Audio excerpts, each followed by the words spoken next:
Hello everyone, কেমন আছে সবাই? আশা করি সবাই অনেক ভালো আছো। আমিও অনেক ভালো আছি। অনেক দিন ধরে ভাবছি তোমাদের সাথে কিছু ব্লগ শেয়ার করব, যেগুলো আমি ঘুরতে গিয়ে যেগুলো ভিডিও করেছিলাম বা কোন দিন আমি কোথায় কোথায় ঘুরতে গিয়েছিলাম সেই সব কিছু মিলিয়ে ভেবেছিলাম তোমাদের সাথে কিছু ভিডিও শেয়ার করব। তো যেটা সেহেতু সময়ের কারণে হয়ে উঠছিল না, তো ভাবলাম আজকে না করাই যাক। তো এই যে প্রথমেই দেখতে পাচ্ছ আমি এই আউটফিটটা পরেছি। এটা ছিল আমাদের শিলংয়ের সেকেন্ড ডে। শিলংয়ের আগের দিন এসেছিলাম, যেহেতু এটা মেয়ের 8 তারিখ না 9 তারিখ ছিল, ঠিক মনেও নেই ডেট। তো শিলংয়ে সেকেন্ড ডে এসে আমরা সকাল সকাল কনকনে ঠান্ডার মধ্যে আমরা রেডি হয়ে গিয়েছি। আর এই যে এই ড্রেসটা আমি পরেছিলাম, এটা আমি যেহেতু প্রথম পরেছি, আমি ভেবেইছিলাম এইবার কিছু আলাদা করব। তো এটাই যেই কথা সেই কাজ, আমাকে জানাবে এই ড্রেসে আমাকে কেমন লাগছে। তো তারপর এই যে প্রথমেই আমরা ঘুরতে বেরিয়ে পড়েছি।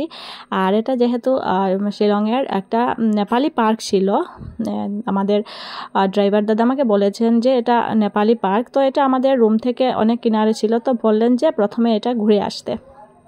তো আমরা এই যে প্রথমেই নেপালি পার্কে ঘুরতে গিয়েছিলাম। আর কি বলবো তোমাদের, জায়গাটা অসাধারণ ছিল।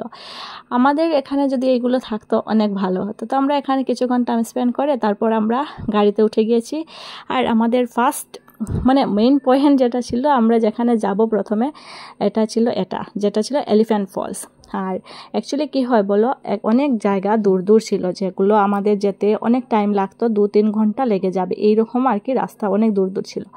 তারপর এই ভেবে চিন্তে যে কোথায় যাব সব কিছু ডিসাইড করতে করতে তারপর বলা হলো যে এখানে আসবো। তারপর এই যে এলিফ্যান্ট ফলসে আমরা এসে গেছি। আর এখানে এসে টিকিট কিনতে হয়, তারপর অনেক কিছু কাজ শেষ করে তারপর এই যে এটা ছিল ফার্স্ট ফলস, ওয়াটারফলস। এখানে মূলত 3 ধরনের ওয়াটারফলস দেখতে পাবে, 3টা ওয়াটারফলস আসছে। তো এটা ছিল প্রথম ওয়াটারফলস, যেটা দেখো অনেক সুন্দর ছিল, অনেক সুন্দর কি বলবো। আর আমরা এটাতে কিছুক্ষণ দাঁড়িয়ে ভিউয়ের মজা নিয়ে তারপর আমরা নিচের দিকে যেতে শুরু করলাম। যেহেতু এটা অনেক ডাউন ছিল, আপ ছিল, তারপর সিঁড়ি করে উঠতে হচ্ছিল, নামতে হচ্ছিল, অনেক ডাউন ছিল। তো এই যে আমরা ধীরে ধীরে ধীরে ধীরে নামতে শুরু করে দিয়েছি। আর অনেক লোকজন ছিল সেখানে, শুধু আমরা ছিলাম তেমন না, অনেক অনেক লোকের সাথে দেখা হয়েছে আর অনেক ভালোও লেগেছে। ভাবতে পারিনি কখনো এই যখন আমি ঘুরতে যাব আর এইরকম কিছু এক্সপিরিয়েন্স করব। তো তারপর এই যে ভয়ও লাগছিল, এই সিঁড়িগুলো জানো একদম সোজা ছিল, তো নামতে উঠতে অনেক ভয় করছিল। তারপরও ভগবানের নাম নিয়ে নামতে শুরু করলাম, কারণ এসে তো গিয়েছি, তাহলে দেখতেই তো হবে। আর এত সুন্দর দৃশ্য দেখার জন্য মন তো চাই বলো। আর এই যে এটা ছিল থার্ড ওয়াটারফলস। আমরা প্রথমে ফার্স্টটা দেখেছি, তারপর সেকেন্ডটা ক্লিপস মধ্যে চলে গিয়েছে, তারপর এটা ছিল থার্ড ওয়াটারফলস, যেখানে এটা ছিল মূল ভিউ পয়েন্ট আর কি। এখান থেকেই সব কিছু দৃশ্য দেখার মতো, আর এটাই ছিল ভিউ পয়েন্ট। তো এখানে দাঁড়িয়ে দাঁড়িয়ে ফটোশ্যুট করলাম, কিছু রিলস বানালাম, আর তারপর এখানে বসে জলের সাথে একটু খেলাধুলাও করলাম। আর কি বলবো, জলটা এত পরিমাণ ঠান্ডা ছিল, আমার হাত পুরো রেড হয়ে গিয়েছিল, প্রচণ্ড ঠান্ডা। আর এইখানে শিলংয়ের ওয়েদার আমি কি বলবো তোমাদেরকে, যে ঠান্ডাও আছে, কিন্তু এই ঠান্ডাটা মনে হয় শরীরে লাগে না। কখনো কখনো ঠান্ডা, আবার কখনো কখনো গরম লাগে, এইরকমভাবে আর কি। আর ওরা বলেছিল আমরা যখন গিয়েছি তখনের সময়টা ওদের জন্য গরম ছিল, কিন্তু সত্যি বলতে বিকালবেলা আবার দেখছিলাম যে ওয়েদারটা এত কীরকম হয়ে ফগি হয়ে গিয়েছিল, কিন্তু ওরা বলছিল এটা ওদের জন্য গরম।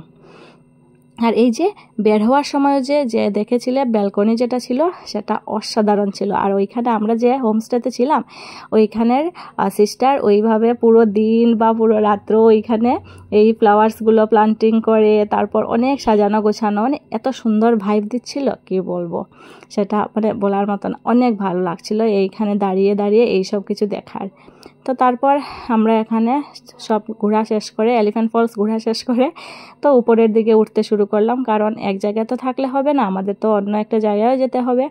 আর আমরা পুরো সকালবেলা বেরিয়েছি, 9টা নাগাদ বেরিয়ে গিয়েছি, তো ভাবছি যে পুরো সব কিছু ঘোরাফেরা করে আর ঘরে সন্ধ্যার সময় যাব, একবারে বেরিয়ে পড়েছিলাম, কারণ বারবার রুমে যাওয়াটা পসিবল হবে না, তাই আর কি।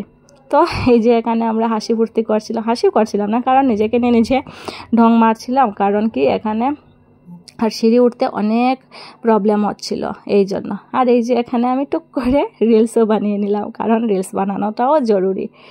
আর এই যে এখানের কালার কম্বিনেশনটা দেখো না, একদম অসাধারণ না, জলের মতো হোয়াইট আর প্রকৃতির মতো সবুজ ছিল। একদম মানে পারফেক্ট নেচার লাভার টাইপস। অনেক ভালো লাগছিল ভিউটা। যদি কেউ যাও শিলং ঘুরতে, অবশ্যই এখানে ঘুরতে যাবে, অনেক ভালো লাগবে। প্রথমে আমার অনেক ভয় লাগছিল যে কোথায় চলে এসেছি, কিন্তু সত্যি বলতে অসাধারণ ছিল, বলার মতো নয়। তো তারপর এখানে আমরা ঘোরাঘুরি করে কিছুক্ষণ ফটোশ্যুট করলাম, তারপর ভিডিও করলাম, এই যে ভিডিও শ্যুট করে রিলস বানালাম, তারপর আবার উঠতে চলে গেলাম ধীরে ধীরে, কারণ অনেক টায়ার্ড হয়ে গিয়েছিলাম, অনেক নিচে থেকে উপরে উঠেছি তো, তাই আর কি। তো তারপর এখানে যখন হেঁটে হেঁটে পায়ে ব্যথা হচ্ছিল, তখন বললাম যে আমার ভিডিও করে আমি এখন দৌড়াবো। তো এই যে ওদের একটা জিনিস এখানে ডাস্টবিন দেখিয়েছি, যে ওই ডাস্টবিনটা প্রত্যেক জায়গায় গিয়ে তোমরা দেখতে পাবে, প্রত্যেক কোনায় কোনায় এইরকম ডাস্টবিন রাখা আছে। আর এই যে এখানে ওদের ট্রেডিশনাল খাসি ডান্স, ওরা এই যে ড্রেস পরে ওরা নৃত্য করছে আর ভিডিও রিলস শ্যুট করছে এখানে, বা ভিডিও করছে, যাই হোক আমরাও ওদের সাথে গিয়ে ছবি তুলে নিয়েছি। ওরা জানো প্রচণ্ড খুশি হয়েছিল। আর এই ক্লিপসটা এখানে দিই নাই, আমার ফটোতে তোমরা দেখেই নিয়েছো আগে। আর এটা ছিল এই যে এলিফ্যান্ট ফলসের একটা ছোট্ট একটা মার্কেট বলতে পারো, যেখানে প্রচণ্ড এক্সপেন্সিভ ছিল, অনেক প্রাইস হাই ছিল, কি বলবো। এই যে দেখেই সব জিনিসগুলো কেনার মতো ছিল, কিন্তু আমরা কিছু কিনিনি, কারণ আমরা এখান থেকে কিনতে যাইনি, আমরা অনেক মার্কেট থেকে কিনে নিয়েছি যেগুলো কেনার, শুধু দেখেছিলাম এখানে। তো এই যে ঘুরে ঘুরে দেখলাম। আর এই যে ওয়াটার বোতল দেখতে পাচ্ছ, এটার প্রাইস নিয়েছে 30, যেহেতু এটা 20-তে মার্কেটে চলে। তো that's all for today, by.